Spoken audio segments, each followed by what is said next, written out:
Hello and welcome to All Elite Spotlight. I'm your host, TNT, and tonight we are previewing the upcoming episode of AEW Collision, Playoff Palooza. So, interesting name. It is playoff season, at least for hockey, the NHL, and the NBA. So, there you have it. And we're coming off another excellent night of Dynamite. Not surprising. I mean, usually it's been great, but we have back-to-back nights of some great action, particularly in the World Heavyweight division with Darby Allin and his successful title defense this past Wednesday and his stunning victory a week ago. So, moving on from that, we have a fun Saturday night set up for us. So I hope you avoided spoilers. I will be giving no spoilers here in this review. Spoiler-free review. So let's go ahead and get into it.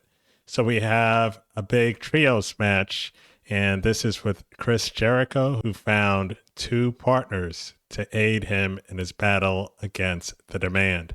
So he recruited the help of the Hurt Syndicate. So we saw on Dynamite, he left their locker room. MVP seemed to be in agreement with him, and it will be Chris Jericho teaming up with Bobby Lashley and Shelton Benjamin going up against the Demand led by Ricochet and his partners, the Gates of Agony.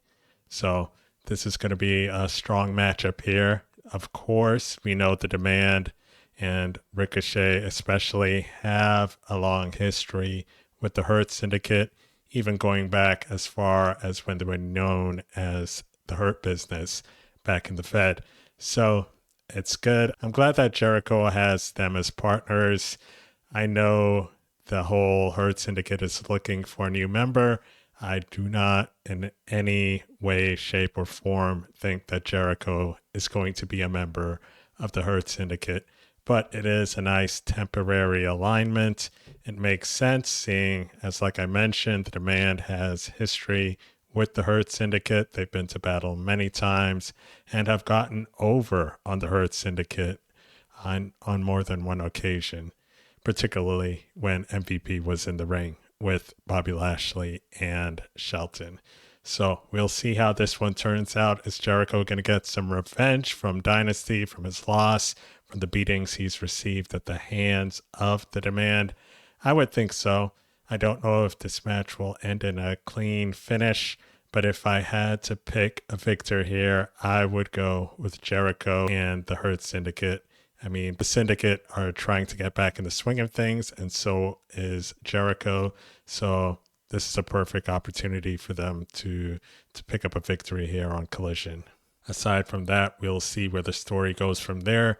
I'm sure Jericho is still going to want his win back against Ricochet, especially with this whole Rico Salt going on here that Ricochet is doing, renaming the Lion Salt. So I imagine that story will continue, but I don't think it's going to be because the Demand gets the win here. We also have a national championship defense. We have Jack Perry, the champion, going up against Clon. So not an eliminator match, but a straight up championship match. And Clon is no slouch. So I know Jack Perry initiated this challenge. He wants to fight the Don Callis family and exact some retribution on them. But I did mention this before when he made the challenge, is that he should be careful what he asks for, because Clon is no slouch. He's really good.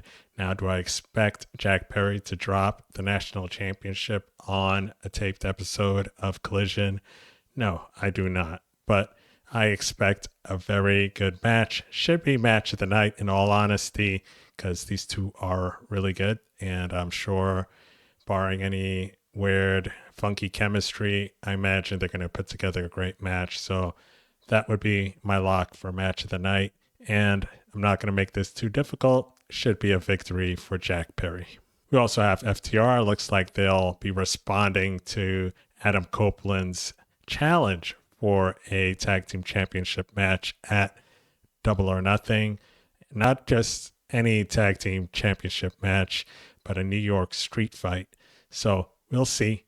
Now, Cope did make that added stipulation to entice FTR to accept the challenge, and that was that if FTR was able to defeat Cage and Cope, then that will be the end of their tag team careers, at least together. So high stakes. I imagine FTR is going to accept, and we'll see where that leads. I can't imagine that they're going to go out like that, back-to-back losses, and then just dissolving the whole team. I imagine Cage and Cope are going to get one more title run here as tag team champions together. One last hurrah. And we also have tag team action. We have two members of the Triangle of Madness. We have Thekla and Skye Blue going up against Alex Windsor and CMLL Women's World Champion Persephone. So we saw on Dynamite that Persephone was offering to help Windsor since Jamie Hayter is not cleared to wrestle, and Windsor, of course, accepted. So because she's not done with Thekla, she's not done with the Triangle of Madness, and Thekla more than happy to oblige in a fight, especially since it's not for her world title. And I don't know where Julia Hart is, but it's going to be Thekla teaming up with Skye Blue. I'm not quite sure. I can't say for certain who's going to come up the victors here. If I had to guess, I would imagine Skye Blue, poor Skye Blue, is going to be eating a pin here, either at the hands of Windsor or Persephone. But I am going to go ahead with the faces here and say they'll get the win. This may further along the feud between the Brawling Birds and the Triangle of Madness, since Windsor is still inserting herself in their business even after this past pay-per-view dynasty. So are we going to get more of them? Are we going to see Windsor again battling against Thekla at Double or Nothing? We'll see. Maybe Persephone will be here for a few weeks and she'll be facing Thekla. That would be an interesting matchup. So we'll see where it goes from there, but I imagine the faces to win this matchup. Then we also have a huge 10-man tag match. We have the Young Bucks teaming up with all three members of the Rascalz, and they're going to be going against the Dogs. So Clark Connors and David Finlay. Remember, Gabe Kidd out with injury. And three members of the Death Riders. That's Claudio, Daniel Garcia, and Wheeler Yuta. So that should be quite the chaotic match, quite the entertaining match, undoubtedly. So a lot of fast-paced action, I'm sure. I mean, the Bucks and the Rascalz on the same side. I mean, bodies are going to be flying everywhere. And it's like high-flying, high-energy teams versus brutality, just ground and pound, pain. So interesting melding of styles here. So I'm actually really looking forward to that one and seeing who's going to come out victorious. The Bucks have been on quite the streak here since it's not a straight tag. They can afford a loss here, especially if it's a member of the Rascalz getting pinned or submitted here. So I would imagine the Dogs, who need some more victories, something to get them rolling, I imagine the Dogs and the Death Riders will come out on top here. So our final match that I'm covering here, we have the Conglomeration, the current AEW Trios Tag Champions. They're going to be defending their titles against the Don Callis family, particularly Andrade El Idolo, Hechicero, and Lance Archer. So a Lance Archer sighting in a match. We'll see if his hand is still in cast, but we have a title match again. So the second title match of the night. Will the Trios Championship change hands here? I am going to go ahead and say no. Now, that's not because I'm taking the Don Callis family team lightly, because, they're always able to cheat, right? There's always members lurking around the corner, but we shall see. I imagine it's going to be another successful title defense for the Conglomeration.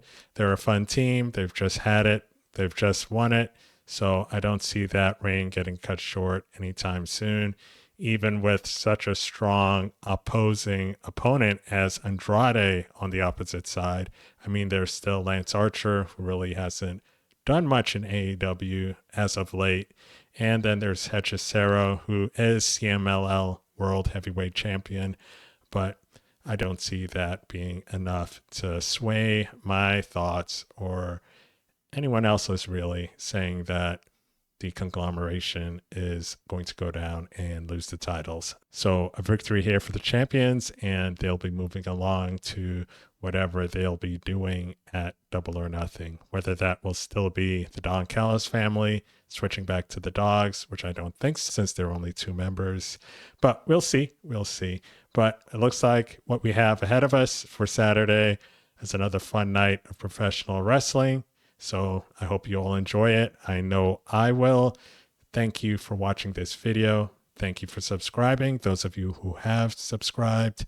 If you haven't subscribed, please do like, share, comment, all that good stuff. And have a great rest of your day or night. And until I speak to you again, take care.